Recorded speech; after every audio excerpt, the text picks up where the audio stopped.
Today we are going to discuss about the Krebs cycle. Krebs cycle is also called as citric acid cycle. Now, before starting this cycle, we have to look at the link reaction. What is link reaction? In link reaction, two molecules, two carbon compound, acetyl coenzyme is formed from pyruvate. Pyruvate is the 3 carbon compound, and during this reaction, NAD plus is converted into NADH, which is the energy rich compound. It will repeated 2 times. मतलब ये क्या बनाएगा? यह 2 NADH का निर्माण करवाएगा. मतलब 2 बार होगा. मतलब ATP कितने बनेंगे? 6 बनेंगे. ये आपको ध्यान में रखना है. बाद में एसिटिल CoA जो 2 कार्बन कंपाउंड है, वह क्या करेगा प्यारे बच्चों? वह साइट्रेट के कंपाउंड का निर्माण करेगा. लेकिन इसके लिए इसको मदद चाहिए ऑक्सैलो एसिटिक एसिड की. ऑक्सैलो एसिटिक एसिड जो है बेटा, ये 4 कार्बन कंपाउंड है, और एसिटिल CoA है, ये 2 कार्बन कंपाउंड है. तो वो मिलके बनाते हैं 6 कार्बन कंपाउंड, जिसे हम साइट्रेट बोलते हैं. और साइट्रेट जो है, साइट्रेट सिंथेज नाम के एंजाइम से कन्वर्ट हो जाता है आइसोसाइट्रेट में, और आइसोसाइट्रेट ये कन्वर्ट होता है अल्फा कीटोग्लूटारेट में. और इसके लिए क्या कौन सा एंजाइम मदद करता है? आइसोसाइट्रेट डीहाइड्रोजिनेज. आइसोसाइट्रेट डीहाइड्रोजिनेज. उसके बाद इस दौरान प्यारे बच्चों यहाँ पे NADH और GTP का निर्माण होता है. ये एनर्जी रिच कंपाउंड है बेटा.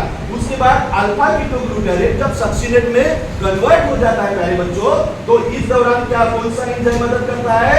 Ketoglutarate dehydrogenase. और इस दौरान भी NADH एनर्जी रिच कंपाउंड का निर्माण होता है. इस दौरान ध्यान में रखिए, यहाँ पे जब आइसोसाइट्रेट अल्फा कीटोग्लूटारेट में बदलेगा तो 1 कार्बन डाइऑक्साइड मॉलिक्यूल निकल जाएगा. 2 बार रिपीट हो रही साइकिल, इसलिए 2 कार्बन डाइऑक्साइड रिलीज हो गए.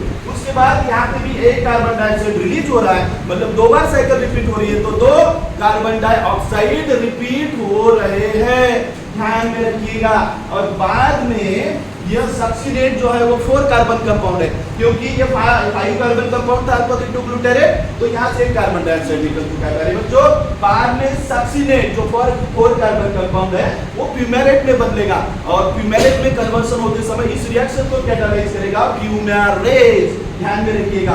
और इस दौरान FADH2 नाम के एनर्जी रिच कंपाउंड का निर्माण होगा. और लास्ट में जो है, बाद में इसके बाद में आने वाला जो कंपाउंड है वो है मैलेट. मैलेट 4 कार्बन कंपाउंड है, और अंततः मैलेट का कन्वर्सन ऑक्सैलो एसिटिक एसिड में होगा, जो कि एक 4 कार्बन कंपाउंड है. और इस दौरान NADH एनर्जी रिच कंपाउंड का निर्माण होगा, और इस रिएक्शन को कैटालाइज करेगा मैलेट डीहाइड्रोजिनेज. तो प्यारे बच्चों, ये जो रिएक्शन है क्रेब्स साइकिल, काफी इंटरेस्टिंग है. आप अगर से इसको देखें तो मैं आपको इसकी शॉर्ट ट्रिक भी बता सकता हूँ, लेकिन उसके लिए आपको मुझे अलग से पूछना पड़ेगा. तो ये आप 3 मिनट के अंदर बिल्कुल ध्यान रख सकते हैं कि कैसे इसको याद रखा जाता है. इसकी शॉर्ट ट्रिक भी है, आपको चाहिए तो आप मुझसे मिलिए, अलग से आप मुझे कंसल्ट कीजिए. लेकिन ये क्रेब्स साइकिल है. यहाँ पे टोटल मैंने आपको बता दिया है, NADH जो है वो 3 बार बनते हैं और 2 बार रिपीट होती है साइकिल. टोटल 6 NADH बने, और टोटल 18 ATP का निर्माण करेंगे प्यारे बच्चों.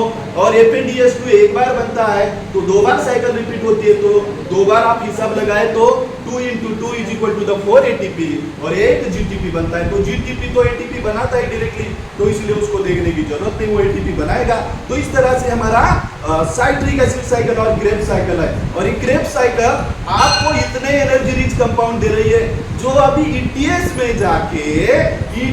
में जाके ऊर्जा का निर्माण कराएंगे. ऑक्सीजन एक्सेप्ट करेगा उन इलेक्ट्रॉन्स को, और बहुत सारे ATP का निर्माण होगा, जो बाद में आपके काम में आएंगे, या प्लांट सेल के काम में आएंगे, एनिमल सेल के काम आएंगे. तो आज आपने मेरे द्वारा क्रेब्स साइकिल के बारे में जानकारी सुनी. आपके सहयोग के लिए बहुत बहुत शुक्रिया. Thank you very much.